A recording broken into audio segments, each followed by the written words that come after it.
kami ucapkan kepada Ibu Siti Muadah yang telah melantunkan pembacaan ayat suci Al-Quran. Semoga Allah memberikan rahmat-Nya kepada kita semuanya dan bisa bermanfaat untuk kita semuanya. Amin amin ya rabbal alamin. Acara selanjutnya yaitu lantunan salawat yang akan disampaikan oleh Ukhti Siti Muadah dan juga Ukhti Siti Nur Hamimah. Kepada yang bertugas kami persilahkan. Halo. Mira. Terus, ayo. Assalamualaikum warahmatullahi wabarakatuh. Waalaikumsalam warahmatullahi wabarakatuh. Sallu ala nabi Muhammad. Allahumma salli alaihi. Marhaban ya syahr Ramadan ya syahr siyam. Marhaban ya syahr Ramadan ya syahr siyam. Marhaban ya syahr Ramadan ya syahr siyam. Marhaban ya syahr Ramadan ya syahr siyam. Selamat datang Ramadan, bulan penuh ampunan. Selamat datang Ramadan, bulan penuh ganjaran. Mari kita menyambut dengan hati gembira. Mari kita menyambut dengan hati gembira. Marhaban ya syahr Ramadan ya syahr siyam. Marhaban ya syahr Ramadan ya syahr siyam. Allah jadikan Ramadan bulan penuh berkah. Allah jadikan Ramadan bulan penuh rahmat. Perbanyaklah ibadah, jangan lupa sedekah. Perbanyaklah tadarus, jangan lupa sholawat. Marhaban ya syahr Ramadan ya syahr siyam. Marhaban ya syahr Ramadan ya syahr siyam. Sallu ala Nabi Muhammad. Allahumma salli alaihi wa sallim wa barik alaihi wa barakatuh. Waalaikumsalam warahmatullahi wabarakatuh. Sosialisasi media Dompet Duafa Hong Kong. Teman-teman sekalian, acara ini juga disiarkan secara langsung melalui Facebook dan juga rekaman yang akan diupload di YouTube Dompet Duafa Hong Kong. Jangan lupa untuk like fanspage Facebook Dompet Duafa Hong Kong dan juga subscribe berlangganan YouTube Dompet Duafa. Dompet Duafa News untuk mendapatkan update informasi bermanfaat dan juga kajian-kajian yang diselenggarakan di Hong Kong. Untuk acara selanjutnya, yaitu acara inti Tarhib Ramadan, Ramadan Hebat, yang akan disampaikan oleh Al-Karim Al-Ustadz Al-Nof Dinar LC. Kepada beliau dipersilahkan. Assalamualaikum warahmatullahi wabarakatuh. Waalaikumsalam warahmatullahi wabarakatuh. Apa kabar ibu-ibu? Alhamdulillahirrahmanirrahim. Bismillahirrahmanirrahim. Alhamdulillahirrahmanirrahim. Allahumma salli ala sayyidina Muhammadin. Alhamdulillah, ibu-ibu semua yang berada di Hong Kong, kita semua sehat. InsyaAllah hari Selasa atau Rabu kita memulai Ramadan insyaAllah. Semoga semuanya dijaga oleh Allah, sehat lahir dan batin, dan di akhirat semuanya berkumpul bersama Nabi Muhammad sallallahu alaihi wasallam. Amin ya rabbal alamin. Baik, ibu-ibu yang dirahmati Allah Subhanahu wa taala. Sebentar lagi Ramadan, maka kita perlu persiapan Ramadan. Maka kita sebut kajian ini dengan Tarhib Ramadan. Tarhib dari kata-kata rahaba yurahibu tarhiban. Artinya lapang. Hati kita lapang menyambut kedatangan Ramadan. Itu sebabnya ketika Ramadan datang, kita akan sebut dengan marhaban ya Ramadan. Ketika tamu datang, kita sambut dengan marhaban.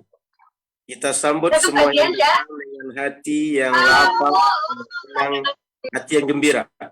Maka Ramadan datang, kita sambut dengan hati yang bahagia, karena iman kepada Allah, karena optimis dengan rahmat Allah, karena pahala yang sangat besar dari Allah Subhanahu wa taala.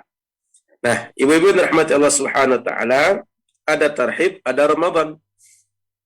Ramadan satu di antara nama bulan Hijriah, tapi Ramadan itu punya arti. Apa arti Ramadan?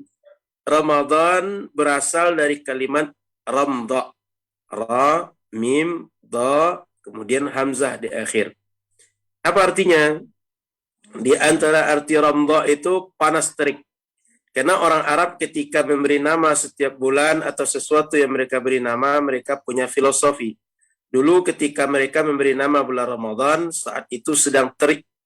Maka namanya disebut Ramadan, artinya panas terik. Yang kedua, arti Ramadan itu dari kalimat ramda, hujan sebagai pergantian musim. Biasanya kalau di Arab, di Timur Tengah, kalau terjadi hujan, itu pertanda musim akan berubah. Dari musim panas ke musim dingin ke musim panas, biasa terjadi hujan. Maka Ramadan berasal dari sebuah filosofi, yaitu panas terik. Dan kalau kita bawakan kepada orang puasa ketika sedang puasa, kerongkongannya panas karena lama menahan dia tidak minum, sehingga terasa kondisi panas di kerongkongannya. Nah, Bapak Ibu rahmati Allah Subhanahu wa taala, tarhib Ramadan adalah bagaimana kita menyambut Ramadan. Dan Ramadan adalah bulan perjuangan, bulan penuh persabaran. Sudah siap untuk Ramadan, Ibu-ibu? Insyaallah. Siap, Ustaz. Sekarang bagaimana kita menghadapi Ramadan? Ada 3. Pertama, pra-Ramadan atau sebelum Ramadan. Sebelum Ramadan, kalau di kami di Riau, orang-orang sebagian daerah menyebutnya ada Balimau Kasai. Atau di sebagian daerah di Sumbar, Balimau saja. Nah, ini bagian dari persiapan mereka menyambut Ramadan. Tapi yang paling penting ketika menyambut Ramadan adalah pertama, taubat nasuha. Betul-betul beristighfar pada Allah. Minta ampun dari semua salah, dari semua dosa. Kenapa kita perlu taubat nasuha? Sebab diri kita kalau berdosa berat untuk ibadah. Sedangkan Ramadan kesempatan untuk ibadah.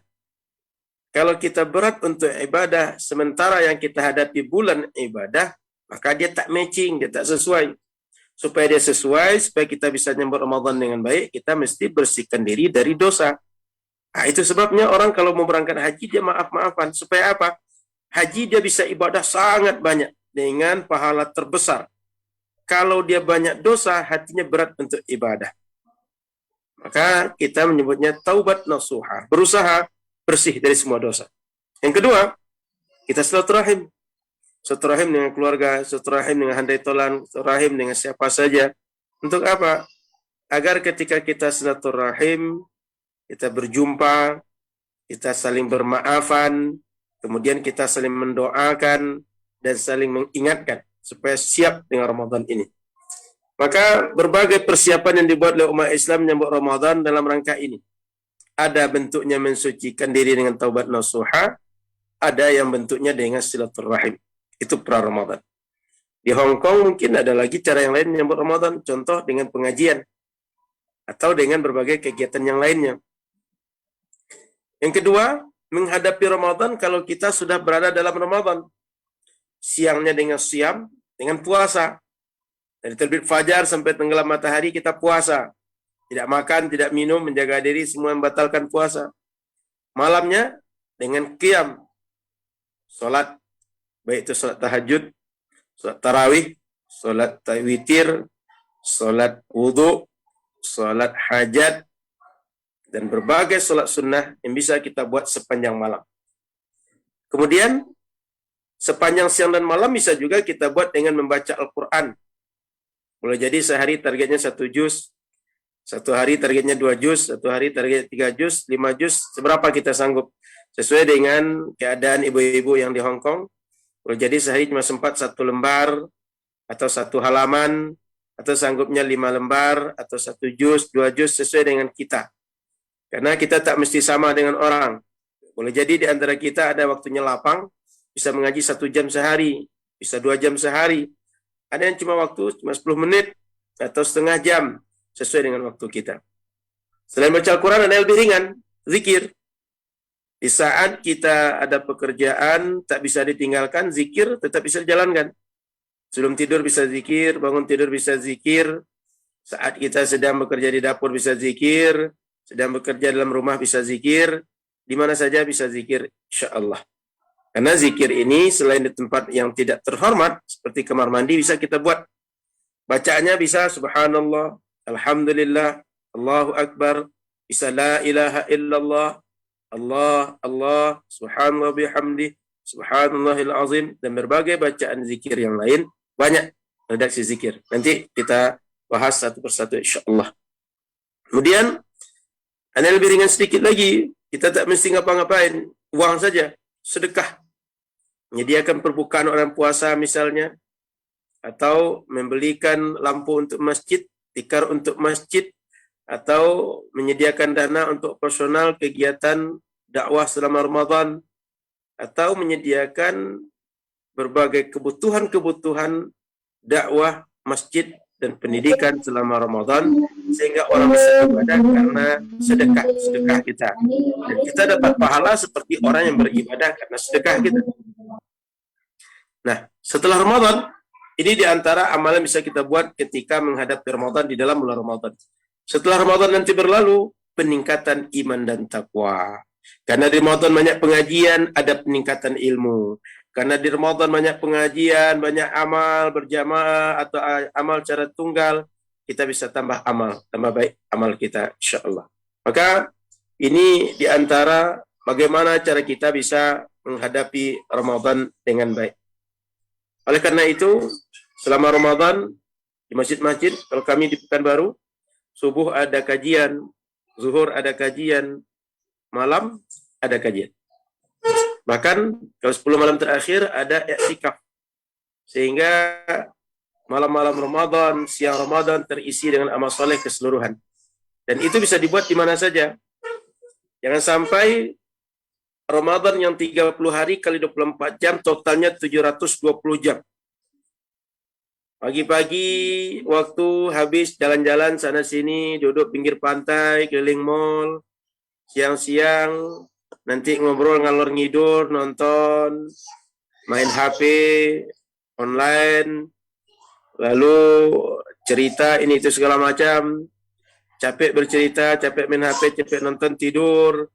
Begitu berdoa, waktu berbuka, Allahumma lakasumtu, wa ala rizkika aftartu. Ya Allah, aku persembahkan puasa terbaik pada engkau. Padahal kerjanya siang hari hanya main-main, ngobrol, tidur, nonton, main HP. Begitu berbuka seakan-akan dia orang puasa terbaik, orang yang paling bagus puasa, padahal sepanjang hari tak ada yang diisi dengan ibadah. Waktunya banyak sia-sia. Ini rugi orang seperti ini. Karena setiap waktu dalam Ramadan itu sangat berharga tinggi. Amal ibadah kita di bulan Ramadan yang wajib nilai setara 70 kali lipat ibadah wajib di luar Ramadan. Sedangkan ibadah sunnah setara dengan ibadah wajib di bulan Ramadan. Maka di bulan Ramadan 24 jam kali 30 hari atau 24 jam kali 29 hari itu waktu berharga semua, waktu emas semua. Siangnya apabila diisi dengan puasa, malamnya dengan sholat, siang dan malam dengan Al-Quran dan zikir, siang dan malam diisi dengan bacaan-bacaan thayyibah, diisi dengan sedekah. Itu adalah waktu emas semua. Panen amal, kata para ulama. Ketika kita menyediakan sedekah, perbukaan untuk orang yang puasa, kata Nabi SAW, man fattara sa'iman, kana lahu ajru misli ajri sa'im. Dia dapat pahala sama dengan orang-orang yang berpuasa tanpa dikurangi pahala orang puasa sedikit pun. Maka ketika di bulan Ramadan, orang-orang yang mengisi waktunya dengan amal saleh dia akan beruntung. Sehingga jangan sampai siangnya habis untuk tidur, begitu dibangunkan, Pak, sholat lagi Pak, baca Quran. Untuk apa sholat? Untuk apa baca Quran? Orang puasa tidurnya itu ibadah. Naumus shaimi ibadah. Dia berdalil tidurnya orang puasa ibadah. Tapi rugi. Bisa baca Quran, tak baca Quran. Bisa berzikir, tak berzikir. Meskipun betul orang puasa daripada dia menghibah, daripada dia bergunjing, berbohong, fitnah, lebih baik dia tidur, tak berdosa. Malam waktu habis itu nonton, habis itu online, begitu pagi sudah mengantuk, tidur. Sayang, padahal malam-malam hari itu kata Nabi, man qama lailata ramadhana imanan wa ihtisaban ghufira lahu ma taqaddama min dhanbi. Siapa saja orang yang malam-malam harinya diisi dengan qiyam, dengan salat, Allah akan ampunkan dosa-dosanya yang telah berlalu. Maka ibu-ibu yang rahmati Allah Subhanahu wa taala, kita yang bekerja di Hong Kong, boleh jadi waktu kita di malam hari bisa untuk sholat. Ada yang bisa tarawih 20 rakaat, ada yang bisa 8, minimal 2 rakaat kita buat.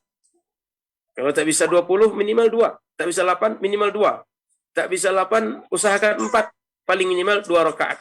Sehingga setiap malam bisa terisi dengan sholat sunnah 2 rakaat. Dan siang hari bisa terisi dengan Al-Quran, dan lebih elok lagi siang dan malam juga isi Al-Quran. Maka, Bapak Ibu rahmati Allah Subhanahu wa taala, Ramadan, selama Ramadan kita isi dengan amal-amal saleh 24 jam. Mulai dari kita bangun sampai kita tidur lagi. Baik.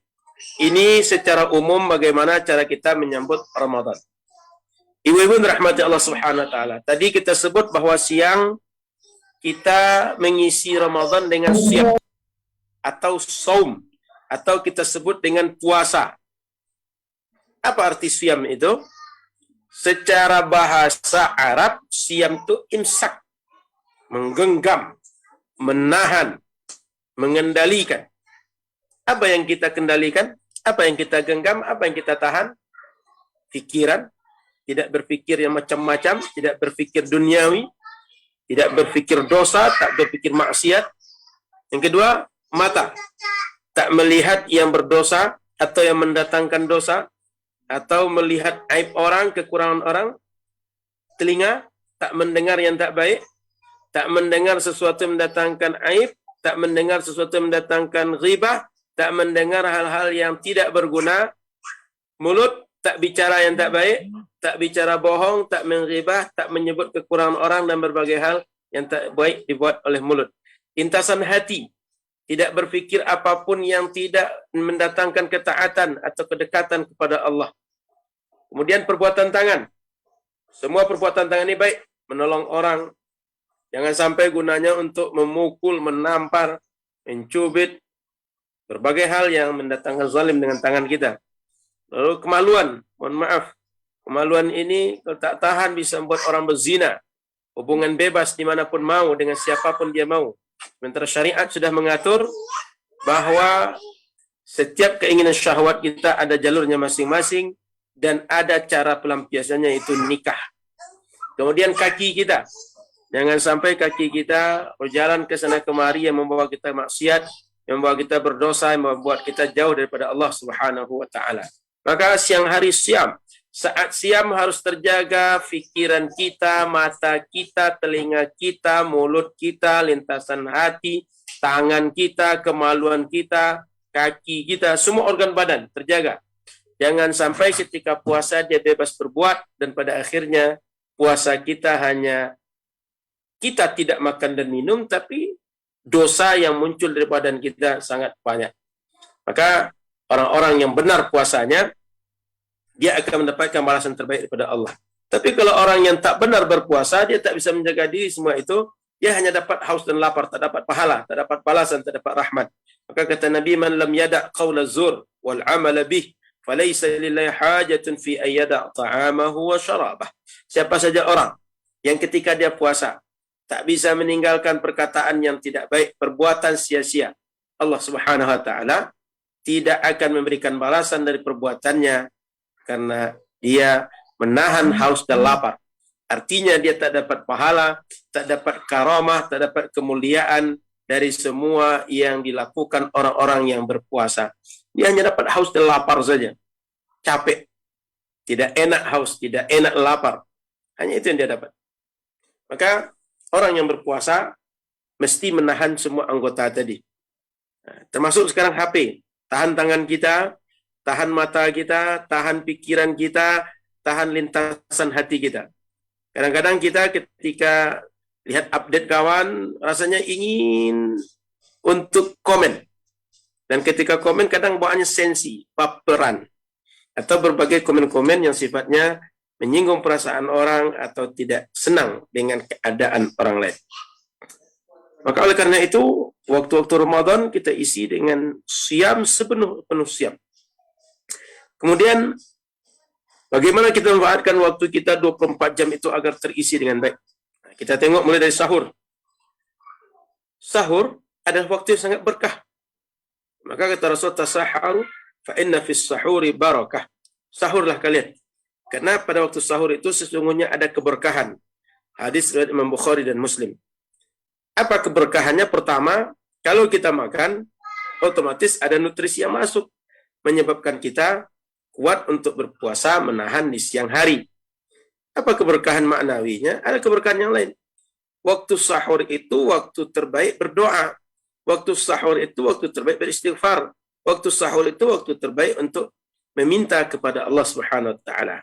Maka surah Az-Zariyat surah Az-Zariyat ayat 18 Allah katakan wa bil ashari hum yastaghfirun.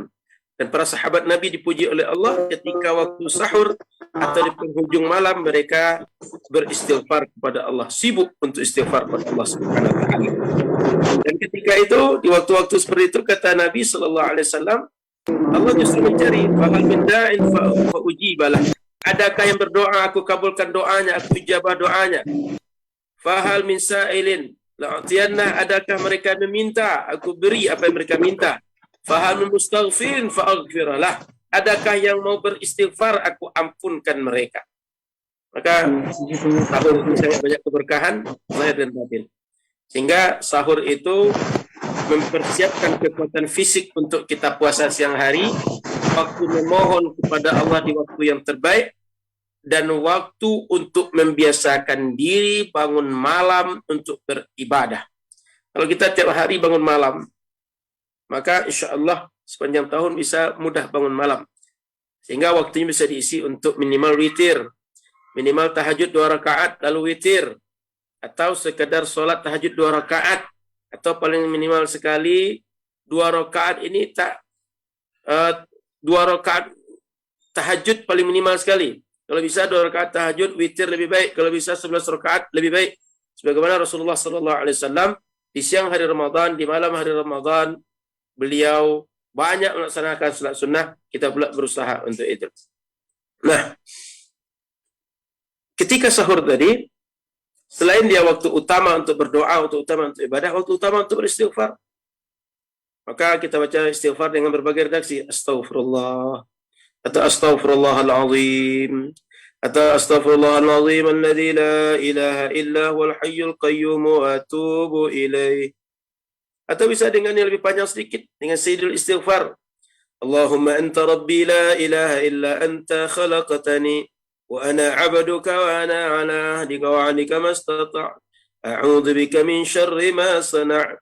Abu'u laka bi ni'matika 'alayya wa abu'u bi dhanbi faghfir li fa innahu la yaghfiru dzunuba illa anta. Ini redaksi Sayyidul Istighfar dalam Sahih Bukhari dan Muslim. Dalam Sahih Bukhari. Nanti boleh banyak-banyak baca Sayyidul Istighfar ini di waktu terbaik untuk istighfar, atau yang singkat, yang mudah untuk dibaca. Astaghfirullah, astaghfirullahaladzim. Kemudian ketika kita istighfar, dalam Al-Quran Allah katakan, siapa saja yang rajin istighfar, yursilis sama'a alaihim midrara. Allah mudahkan turun hujan untuk mereka. Kalau sedang panceklik, kondisi susah, hujan kita butuhkan, yursilis sama alaihim midrara. Allah turunkan hujan yang sangat lebat, yang sangat banyak sesuai dengan kebutuhan mereka. Wa yumdin alaihim banin, dan Allah berikan mereka keturunan, Allah berikan mereka kekayaan, dan dimasukkan mereka ke dalam surga, dan dalam surga nanti mereka akan memberikan nikmat-nikmat yang banyak. Selain itu dalam hadis Nabi dikatakan man lazimal istighfar, siapa saja orang yang selalu istighfar, ja'alallahu lahu min kulli dhiqin makhraja wa min kulli hammin faraja wa razaqahu min haitsu la yahtasib. Allah jadikan bagi dia jalan keluar untuk setiap kesempitan. Allah berikan kelapangan untuk setiap kesusahan. Dan Allah berikan dia rezeki dari arah yang tak disangka-sangka, yang tak diduga-duga. Maka seorang imam, Hasan al-Basri, didatangi oleh 3 orang. Ada yang bertanya, Imam, saya kondisi ekonomi sulit. Apa yang mesti saya buat, amalan yang saya buat agar saya keluar dari kondisi ini? Yang lain datangnya, Imam, saya sudah lama menikah tak punya keturunan. Apa solusinya agar saya dapat keturunan? Yang satu, Imam, saya dalam kondisi kering, butuh hujan. Apa solusinya, Imam? Agar kami dapat turun hujan, dicurahkan hujan oleh Allah Subhanahu wa taala. Apa kata beliau untuk menjawab 3 orang yang datang tadi? Istighfar. Ini imam ini macam tak ada ilmu, hanya istighfar dia jawab. Tapi apa kata beliau? Sebenarnya istighfar itu sebagai kunci dari semua masalah yang kita lalui. Seperti yang disampaikan dalam surat Nuh tadi, dan dalam hadis Nabi sallallahu alaihi wasallam, orang yang rajin istighfar, Allah turunkan hujan, Allah berikan harta, Allah berikan keturunan. Maka ketika kita masalah dengan harta, masalah dengan keturunan, masalah dengan kondisi ekonomi, perbanyak istighfar. So, istighfar jalan keluar. Istighfar menjadi sebab rezeki bagi kita, dan di akhirat sebab kita dimuliakan Allah dengan surga. Lalu lanjut, waktu sahur sudah kita isi dengan keberkahan bersahur, beristighfar, berdoa. Kita isi lagi selanjutnya waktu fajar.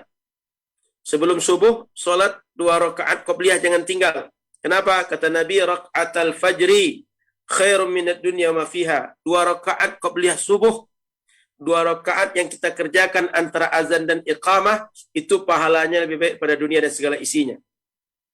Dan salat subuh pula, kita usahakan berjamaah di masjid, atau kalau ibu-ibu tidak bisa di masjid, di apartemen masing-masing, atau di tempat-tempat yang bisa kita berkumpul, atau di rumah-rumah tempat kita tinggal, bisa berjamaah dengan kawan kita, dengan anak kita, atau dengan majikan kita, atau dengan siapa yang bisa kita berjamaah. Lebih baik kalau bisa ke masjid, ke musholla yang dibuat oleh WNI, lebih baik lagi. Kata Nabi, "Wa man shalla subha fi jama'atin fa ka'annama shalla al-laila kullah." Siapa saja yang bisa salat subuh berjamaah, seakan-akan dia dapat pahala seperti orang yang salat sepanjang malam. Artinya malam hari itu diisi dengan salat tahajud, dengan salat sunnah. Dia tak salat tahajud, tapi dia cuma salat subuh berjamaah. Seakan-akan dia dapat pahala salat malam sepanjang malam. Jadi, salat subuh qabliyah 2 rakaat jangan tinggal, lalu salat subuh kita upayakan berjamaah. Kalau tidak bisa berjamaah, kita upayakan minimal di awal waktu salat subuh. Kemudian setelah subuh menjelang pagi, ada baiknya kita gunakan untuk beriktikaf, yang nanti diisi dengan bacaan Al-Quran, untuk berzikir. Kalau ada majlis ilmu, kita isi dengan majlis ilmu, baik online atau offline, atau kita isi dengan membaca buku, atau berbagai rekaman-rekaman pengajian kita gunakan untuk mendengarkan. Yang lebih baik, gunakan baca Quran. Karena kata Nabi, "Man shalal ghadata fi jama'atin", siapa saja orang salat subuh berjamaah, thumma qa'ada, kemudian dia duduk, dia tak berangkat, dia tak keluar dari tempat dia ibadah tadi, yazkurullah, mereka berzikir kepada Allah, hatta tatlu asy-syamsu, sampai nanti matahari terbit, thumma shalla rak'ataini, kemudian begitu sudah terbit matahari, sudah masuk waktu duha, dia salat 2 rakaat, kanat lahu ka'ajri hajjatin wa umrah, dia dapat pahala seperti orang melaksanakan haji dan umrah. Qala Rasulullah sallallahu alaihi wasallam, tamah. Rasul mengatakan bahwa dia dapat melaksanakan haji dan umrah secara sempurna. Bagaimana cara salat sunnah 2 rakaat ini? Salat sunnah 2 rakaat ini Kalau kita tengok sekarang di Imsakiyah, kita tengok di jam kita atau pengaturan solat kita, ada namanya syuruk. Itu syuruk itu artinya waktu matahari terbit. Ditambah 15 rakaat setelah syuruk tadi, solat 2 rakaat, maka dapat pahala haji dan umrah sempurna seperti kata Nabi sallallahu alaihi wasallam. Jadi diisi dengan solat, diisi 2 rakaat sudah dapat pahala haji dan umrah. Tapi syaratnya solat tadi setelah matahari terbit. Bukan sedang matahari terbit, apalagi sebelum matahari terbit. Ini mengisi waktu pagi menjelang siang, waktu menjelang pagi. Dan waktu pagi sudah agak siang sedikit, mungkin jam 8 sudah agak panas, jam 9, jam 10 sebelum tengah hari, kita isi pula dengan duha, 2 rakaat di waktu matahari sedang terasa hangat. Kalau di Indonesia jam 9, jam 10 atau jam 11. Mu'adzah sa'alat Aisyah. Seorang sahabiat perempuan bertanya kepada istri Nabi Aisyah. Kam kana Rasulullah SAW yusalli salat duha. Berapa rakaat Rasul itu salat duha dalam sehari? Qalat 4 rakaatin. Beliau salat 4 rakaat. Wa yazidu ma yasha'. Lalu beliau tambah sesuai yang beliau mau. Maka salat duha itu ada yang 2 rakaat, ada yang 4, ada yang 6, ada yang 8, ada yang 10, ada 12. Maka kita boleh mengisinya pagi kita. Tak ada lagi kegiatan mengurus majikan, mengurus keluarga, mengurus siapapun. Sudah kosong. Isilah dengan solat duha. Minimal 2 rakaat. Elok 4 rakaat. Lebih elok lagi 6 dan maksimal 12 rakaat. Jadi kita isi waktu kita. Pagi dengan duha. Menjelang pagi dengan zikir, dengan i'tikaf, dengan Al-Quran. Subuh dengan sahur, diisi dengan istighfar. Lalu nanti menjelang siang, sudah dekat dengan waktu mau matahari di tengah sebelum zuhur. Diceritakan bahwa ada namanya solat awwabin. Seorang sahabat Zaid bin Arqam ra'a qauman yusalluna minad duha. Zaid bin Arqam melihat kelompok orang melaksanakan solat duha. Faqala amma laqad alimu anna as-salata fi ghairi hadhihi as-sa'ah afdal. Beliau mengatakan bahwa apakah mereka tidak mengetahui bahwa salat selain waktu ini, ada salat selain waktu ini lebih utama. Apa itu salatnya? Salatul awwabin hina yarmadul fisal. Itu salat awwabin. Salat orang-orang yang ingin bertaubat kepada Allah, orang-orang yang ingin mengakui kesalahan mereka lalu pulang kepada Allah. Namanya salat awwabin. Apa itu salat awwabin? Salat yang dilakukan dekat-dekat dengan waktu zuhur akan masuk. Ketika kulit kita terasa panas oleh cahaya matahari karena teriknya, maka disebut dengan salat sunat awwabin. Ada duha, ada awwabin. Boleh dilaksanakan 6 rakaat, boleh 2 rakaat, 4 rakaat sesuai dengan kelapangan kita. Lalu siang hari datang pula zuhur. Kita kerjakan zuhur berjamaah. Karena salatul jama'ati tafdulu salatul fadhi bi 27 darajah. Hadis riwayat Bukhari. Kata Rasul, salat berjamaah itu lebih afdal 27 derajat dibanding salat dikerjakan sendirian. Sehingga zuhur berjamaah, subuh tadi berjamaah, setelah subuh i'tikaf diisi dengan zikir, lalu lanjutkan nanti duha, salat awwabin, disambut pula dengan zuhur, zuhurnya berjamaah. Lebih elok sebelum salat zuhur qabliyah 4 rakaat, minimal 2 rakaat.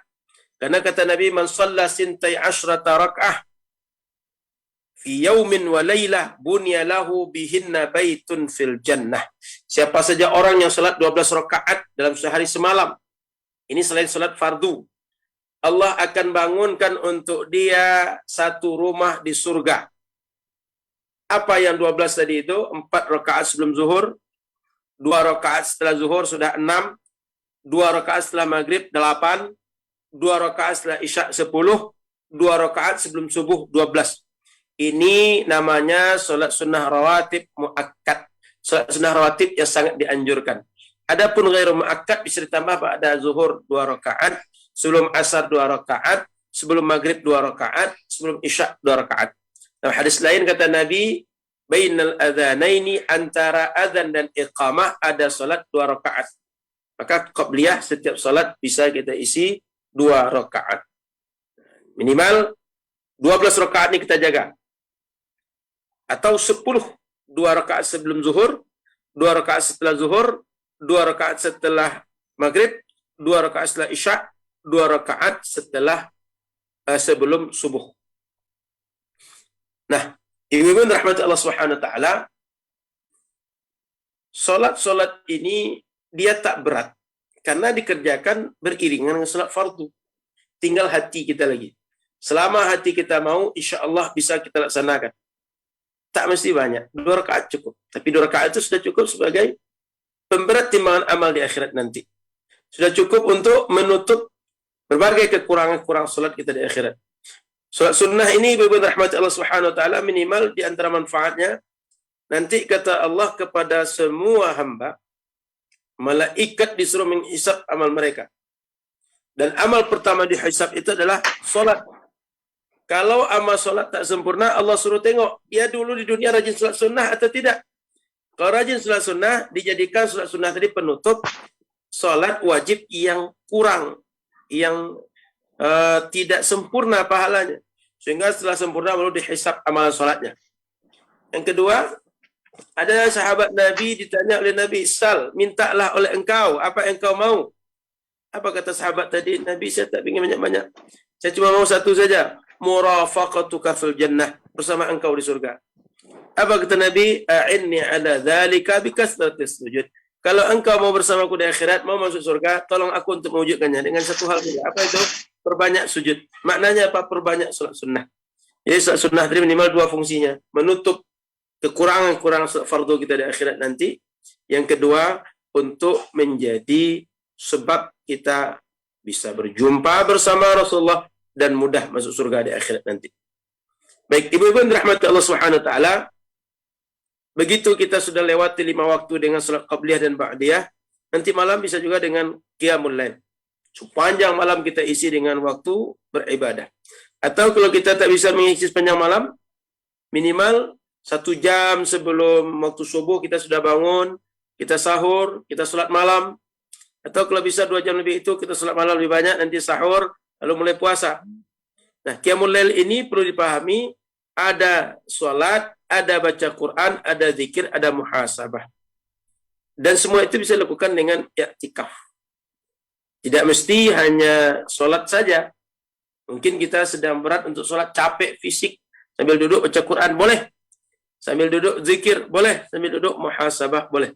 Isi malam-malam kita dengan ibadah. Jangan sekadar tidur, tapi isilah dengan mendekatkan diri kepada Allah. Bisa juga dengan tarawih 20 rakaat. Dan witir nanti 3 rakaat. Dalam hadis ceritakan bahwa an Aisyah radhiyallahu taala anha, Sayyidah Aisyah bercerita anna Rasulullah SAW shalla fil masjid dzata lailah wa shalla bi salatihi nas. Nabi salat di masjid. Waktu itu sahabat-sahabat tak disuruh bagaimana cara melaksanakan salat malam. Tak diperintahkan, tak dicontohkan, tiba-tiba Rasul salat. Salatnya sendirian. Lalu sahabat yang tinggal di sekitar masjid tahu, mereka lihat, mereka intip Rasul salat apa. Lalu mereka pula ikut salat. Sehingga Nabi salat, mereka ikut salat dan berjamaah bersama Nabi mengikuti salat Nabi SAW. Ini terjadi beberapa malam. Lalu summa shalla min al-qabilah fakathura an-nas. Malam selanjutnya Nabi mau salat lagi, tapi orang banyak.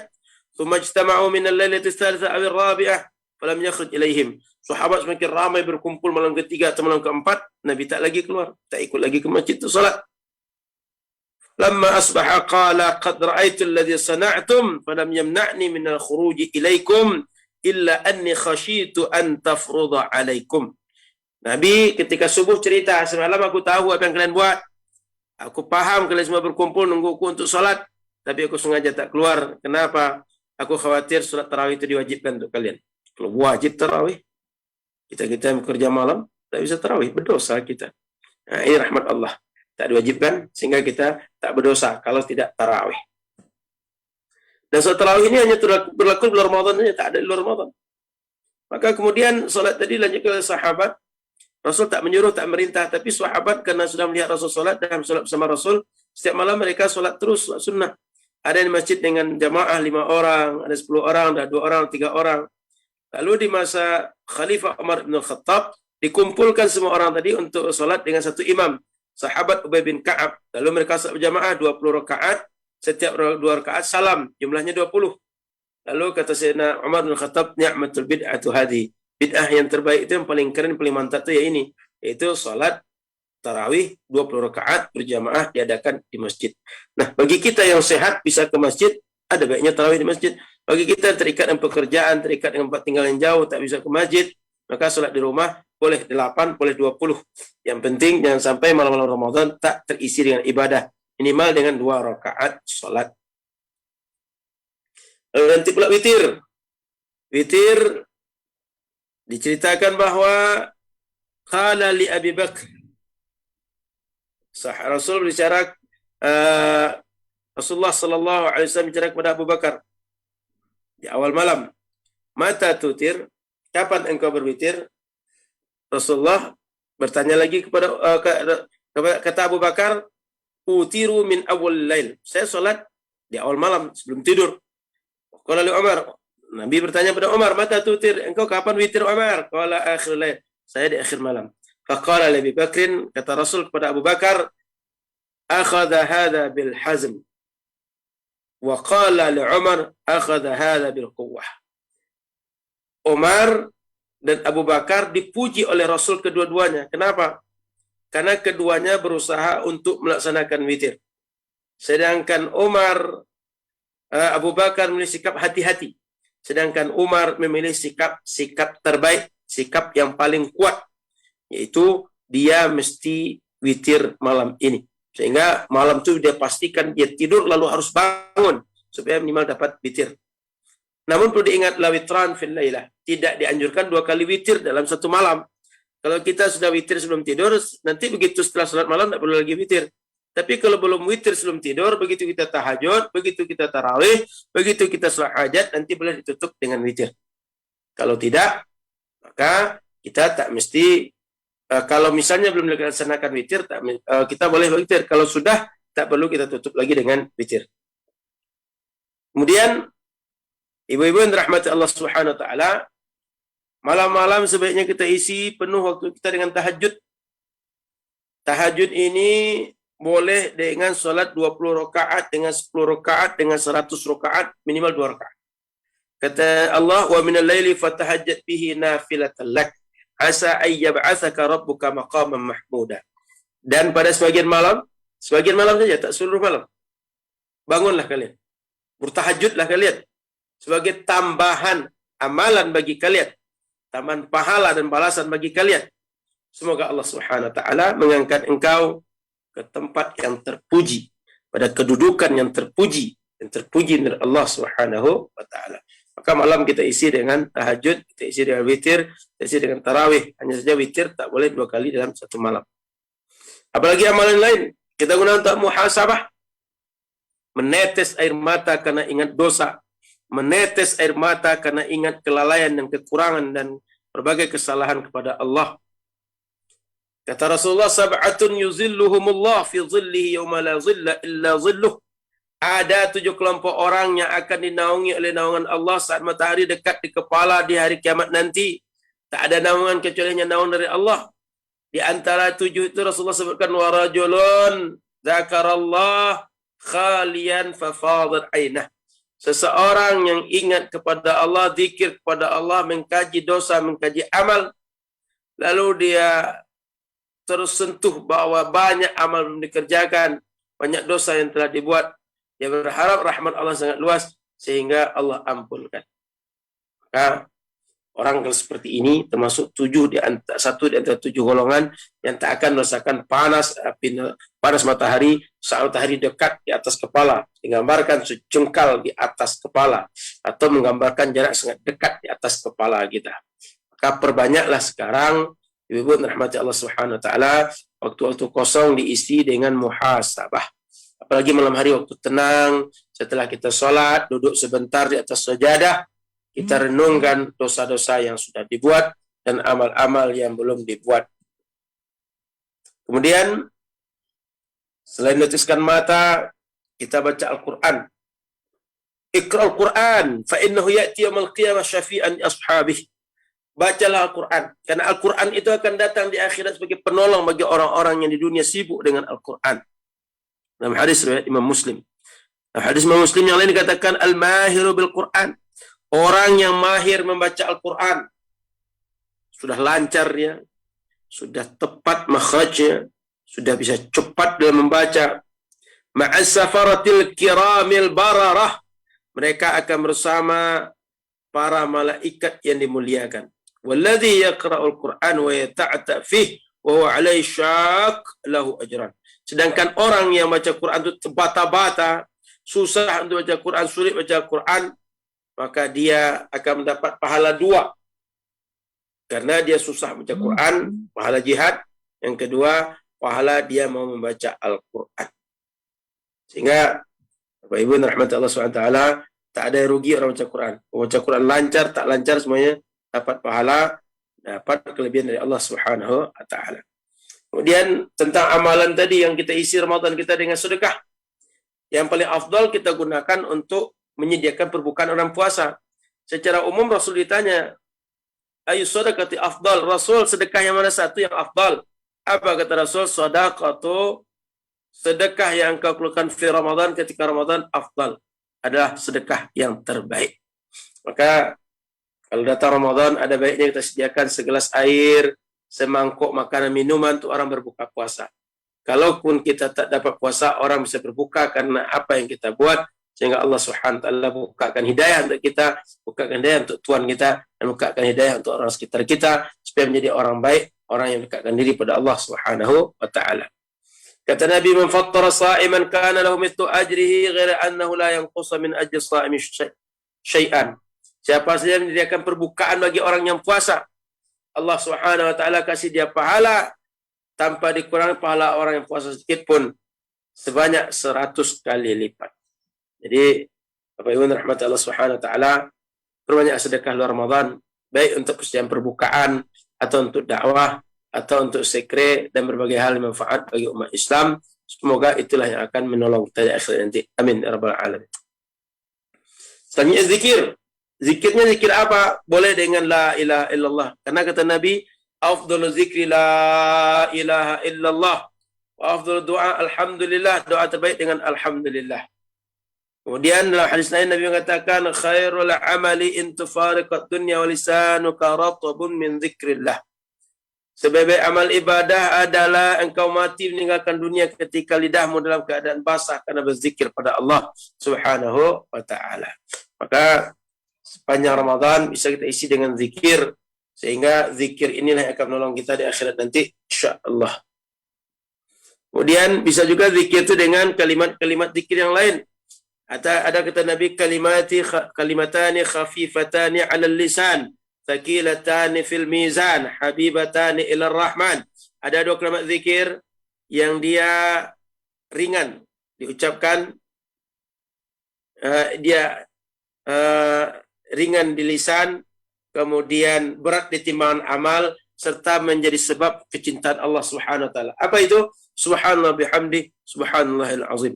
Artinya dengan zikir subhanallah bihamdi, zikir subhanallahil azim boleh kita lakukan. Zikir dengan subhanallah, zikir dengan alhamdulillah, zikir dengan Allah akbar, zikir dengan la ilaha illallah boleh untuk kita buat.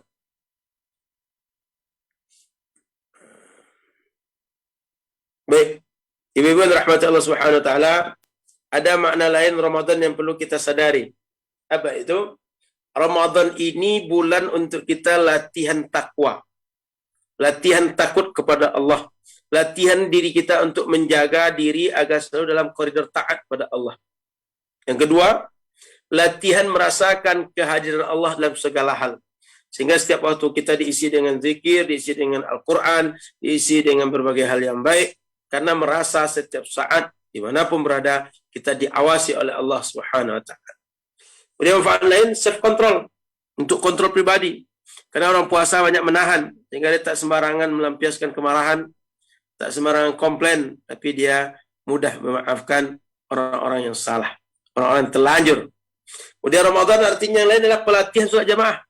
Maka kalau di Pekanbaru, kalau di Riau, rata-rata kalau sudah Ramadan itu ramai masjid. Yang dari satu saf, kalau dah Ramadan bisa 3 saf, 4 saf, meskipun itu subuh. Dan latihan cinta masjid. Kalau seandainya kita rajin baca Quran, lalu dibaca di masjid, lambat laun akan tumbuh rasa cinta kepada masjid. Kemudian, latihan yang lain, latihan empati.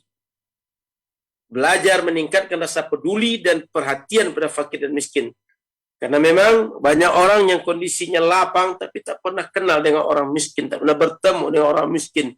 Orang miskin pula hidupnya susah tapi tak dapat orang-orang menolong mereka. Orang-orang berdonasi pada mereka. Kalau Bapak Ibu rahmati Allah Subhanahu wa taala, Ramadan bulan kita latihan empati pada yang lain. Kemudian latihan kita disiplin. Orang kalau sudah Ramadan itu, waktu berbuka itu tak bisa lewat. Semuanya sudah berkumpul meskipun 10 menit, setengah jam sebelum berbuka itu pasti ngumpul. Tapi kalau waktu yang lain, kita bisa tak disiplin. Cuma kalau dah Ramadan, Islam disiplin semua. Tak mau ketinggalan waktu berbuka. Kalau sudah ketinggalan sedikit, terasa rugi betul. Sehingga kita isi Ramadan ini pelatihan untuk pelatihan meningkatkan takwa, merasa diri diawasi oleh Allah, pelatihan self control, pelatihan sholat jamaah, pelatihan cinta masjid, pelatihan peduli kepada kaum fikir dan miskin. Itu Bapak Ibu rahmati Allah Subhanahu wa taala. Jadi inilah yang bisa saya sampaikan sebagai bekal kita untuk menghadapi Ramadan, baik amalan di siang, amalan di malam hari, bentuknya sholat, bentuknya baca Quran, bentuknya zikir, bentuknya sedekah, dan lain-lain. Mudah-mudahan menyambut Ramadan dengan amalan seperti ini, persiapan seperti ini, Ramadan kita menjadi Ramadan hebat, insya Allah, dan Ramadan terbaik dalam kehidupan kita, insya Allah. Selanjutnya kita lanjut tanya jawab. Mungkin ada yang perlu ditanyakan dari materi yang saya sampaikan, atau kita diskusi hal-hal yang perlu diskusikan. Saya kembalikan kepada moderator. Silakan.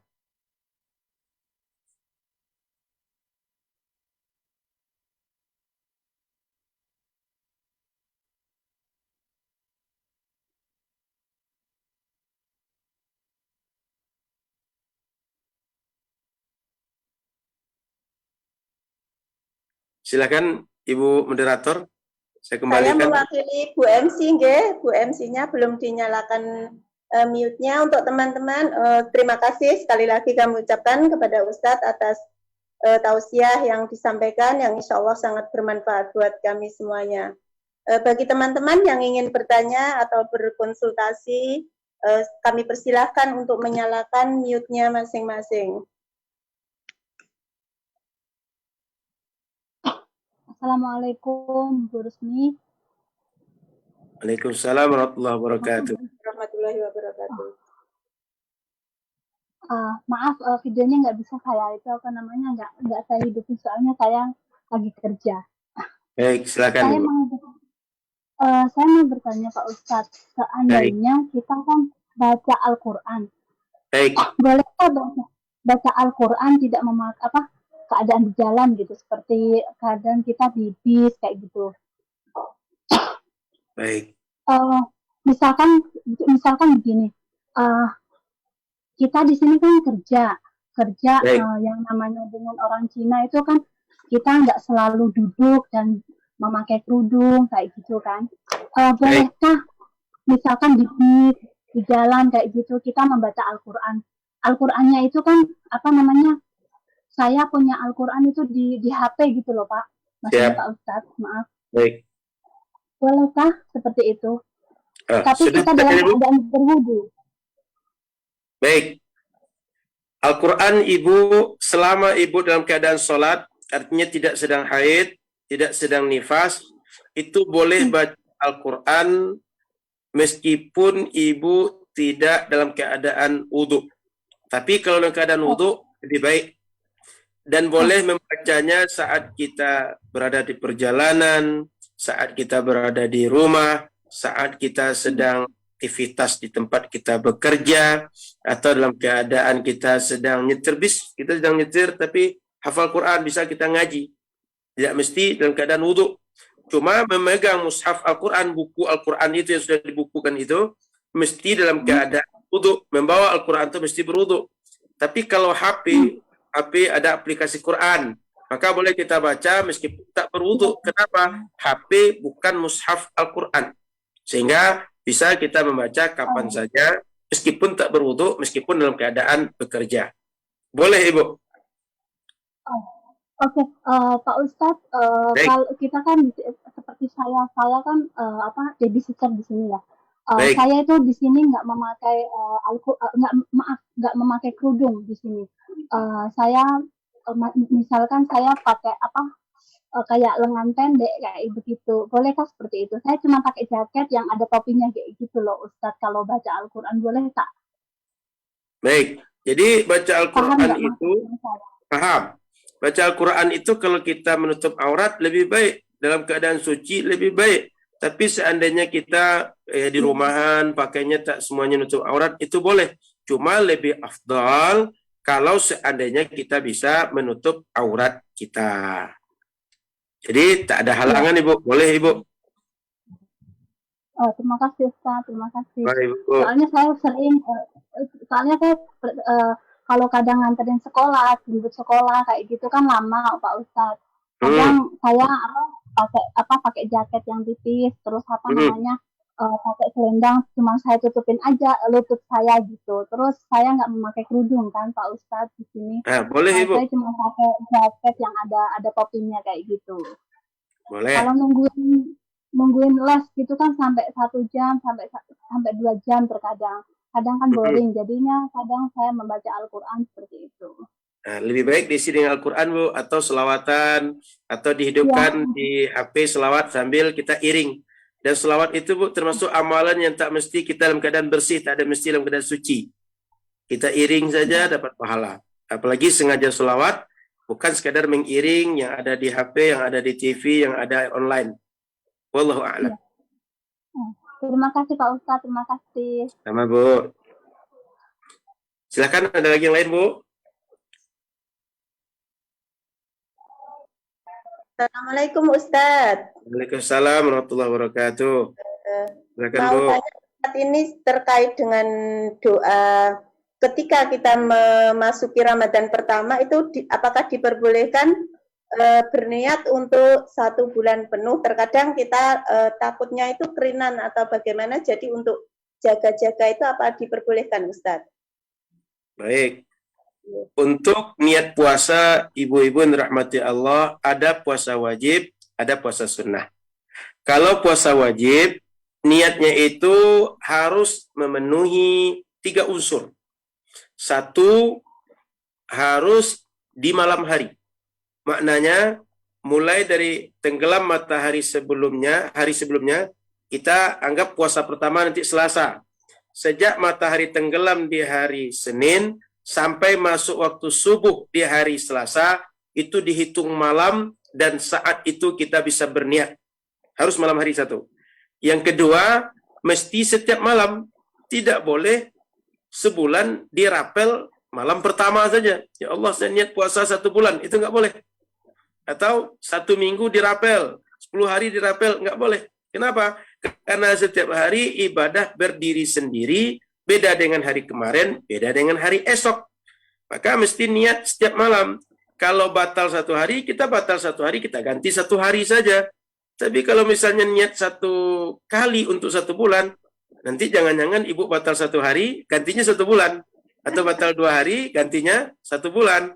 Maka mesti niat setiap malam, dan niatnya di malam hari. Yang ketiga, mesti niatnya ini menyebutkan puasa Ramadan tahun ini yang kita kerjakan. Sehingga jangan sampai nanti puasa itu kan ada wajib, ada sunnah. Puasa wajib banyak. Kita tentukan yang mana satu puasa yang kita kerjakan. Nah, untuk hati-hati, mana tahu nanti ketiduran, kelupaan. Dari awal kita pasang, ya Allah, saya niat puasa Ramadan tahun ini 1 bulan penuh.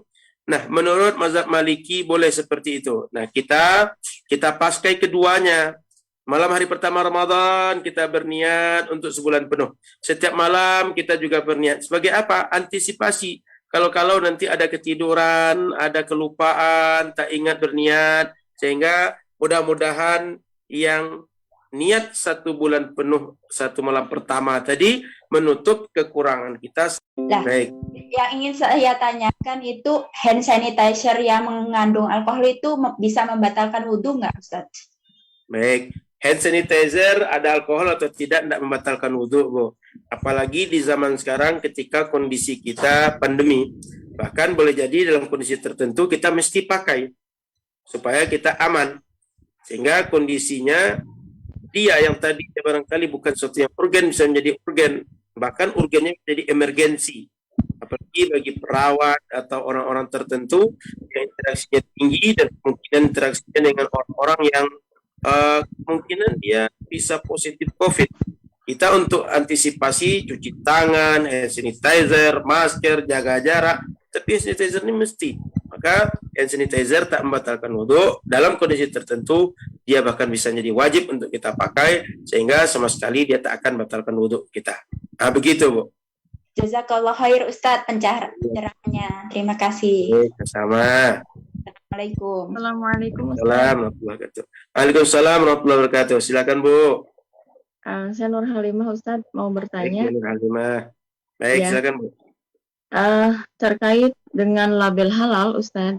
Baik. Apakah label halal itu udah berarti sudah boleh dipakai semuanya produk yang label halal? Misalkan nih ada banyak sekali kan produk halal yang di Hong Kong ya gitu. Nah, terus ada satu sekarang label halal yang ada di Kitek itu apa Quitek buat kuku tuh Ustadz. Sekarang ada label halal. Apakah itu sudah jelas boleh dipergunakan sholat? Kan itu ada label halalnya tuh Ustadz. Apakah semua label halal itu sudah yakin itu bisa dipakai atau masih ada keraguan? Syukran. Assalamualaikum warahmatullahi wabarakatuh. Assalamualaikum warahmatullahi wabarakatuh. Ibu Nur Halimah, label halal itu semestinya dikeluarkan oleh orang-orang berkompeten. Artinya tak boleh sembarang orang mengeluarkan, tapi orang-orang yang punya sertifikasi tertentu. Kalau di MUI, dia punya lembaga tersendiri. Di berbagai negara juga punya lembaga formal yang diakui, sehingga orang-orangnya adalah orang-orang yang sudah terakui secara keilmuan, secara kepakaran. Maka kalau lembaga formal mengeluarkan label halal setelah kajian mereka, itu insya Allah berdasarkan kepercayaan kita kepada mereka sudah bisa otomatis kita gunakan, Bu. Karena sudah direkomendasikan, sudah dinyatakan boleh oleh orang yang mengerti, oleh orang yang tahu. Sehingga kita termasuk orang-orang yang disuruh oleh Al-Quran, fas'alu ahla dzikri, bertanyalah kepada orang yang tahu, orang yang paham, orang yang ada ilmunya. Kita nggak ada ilmunya untuk mengukur halal atau haram. Orang yang tahu sudah beritahu, maka kita boleh beramal dengan ilmu mereka. Sehingga label halal itu diperlukan untuk ini, Bu. Untuk memastikan bahwa setiap yang kita pakai, yang kita gunakan, yang kita makan, yang kita minum, legal menurut syariat. Sebab kadang-kadang ada yang memproduksi makanan, minuman, kosmetik, kemudian berbagai hal lain, itu dia belum memenuhi standar halal menurut syariat kita. Mungkin dia berkualitas, mungkin dia baik secara keilmuan, tapi secara kualitas belum tentu, secara agama belum tentu. Sementara kita ini Muslim, setiap yang kita buat terikat dengan aturan agama. Apapun perbuatan kita mesti terikat dengan hukum halal, hukum haram. Nanti ada wajib untuk kita gunakan, ada sunnah, ada mubah, ada makruh, ada haram. Terikat dengan hukum yang 5. Maka kalau sudah direkomendasikan oleh orang yang berkapasitas, orang berkompeten, kita boleh untuk mengikuti mereka sebagai standar halal dalam hal halal apa yang perlu standar. Makanankah itu? Pakaiankah itu? Kosmetikkah itu? Atau yang lain-lain? Begitu, Bu. Syukran, Ustaz. Sama-sama, Bu. Baiklah, Ustadz Elnof. Baik, Bu. Karena sekarang waktu sudah menunjukkan selesai kajian kita. Baik. Untuk uhtina yang diridhoi Allah, untuk pertanyaan baik kita bisa langsung bertanya kepada nomor telepon 52982419. Untuk Ustadz kami persilahkan untuk memimpin doa Baik. pada akhir kajian hari ini. Terima kasih. Baik, kita berdoa semoga semua hajat kita dikabulkan Allah, urusan kita dimudahkan, kemudian segala sakit disembuhkan, segala berbagai yang terasa berat di hati, berat di pikiran, Allah lepaskan, dan semua kita sehat afiat, bisa menyambut Ramadan dengan Ramadan terbaik, dan semua kita bisa menjadi orang bertakwa, istiqamah dan husnul khatimah, serta di akhirat nanti berjumpa bersama Muhammad sallallahu alaihi wasallam. Ala hadhihi niyatin salihah. Allahumma hassil maqasidana balligh muradana bi barakatil Fatihah. أعوذ بالله من الشيطان الرجيم بسم الله الرحمن الرحيم الحمد لله رب العالمين الرحمن الرحيم مالك يوم الدين إياك نعبد وإياك نستعين اهدنا الصراط المستقيم صراط الذين أنعمت عليهم غير المغضوب عليهم ولا الضالين آمين نعوذ بالله من الشيطان الرجيم بسم الله الرحمن الرحيم الحمد لله رب العالمين اللهم صل على سيدنا محمد النبي الأمي وعلى آله وصحبه وبارك وسلم اللهم إنا نسألك رضاك والجنة ونعوذ بك من سخطك والنار اللهم أعنا على ذكرك وشكرك وحسن عبادتك اللهم إنا نسألك موجبات رحمتك وعزائم مغفرتك والسلامة من كل إثم والغنيمة من كل بر والفوز بالجنة والنجاة من النار والعفو عن الحساب يا مقلب القلوب ثبت قلوبنا على دينك وعلى محبتك وعلى محبة رسولك ربنا لا تزغ قلوبنا بعد إذ هديتنا وهب لنا من لدنك رحمة إنك أنت الوهاب اللهم بارك لنا في رجب والشعبان بلغنا رمضان اللهم بارك لنا في رجب والشعبان بلغنا رمضان اللهم بارك لنا في رجب والشعبان بلغنا رمضان ربنا آتنا في الدنيا حسنة في الآخرة حسنة وقنا عذاب النار وصلى الله على سيدنا محمد سبحان ربك رب العزة عما يصفون وسلام على المرسلين والحمد لله رب العالمين. Baik, terima kasih Ibu. Sahabat-sahabat di Hongkong, semoga sehat. Berjumpa lagi dalam kesempatan yang lain insya Allah, online ataupun offline.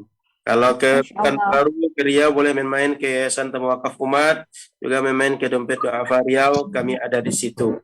Insya Allah kita bisa berjumpa dan kebaikan-kebaikan. Amin. Amin. Allahumma amin. Sama-sama. Syukran katsir kami ucapkan kepada Al-Arif, Al-Ustadz Al-Naf Dinar. Untuk semua audiens, saya ucapkan terima kasih. Saya sebagai pembawa acara, saya mohon maaf yang sebesar-besarnya apabila dalam pembawaan acara saya kurang berkenan kepada para audiens yang ada di link ini. Dari saya akhiri, sekian. Ihdinas siratal mustaqim, siratal anbiya wal mursalin. Wassalam. Wassalamualaikum warahmatullahi wabarakatuh. Waalaikumsalam warahmatullahi wabarakatuh. Mohon maaf, saya undur diri dulu.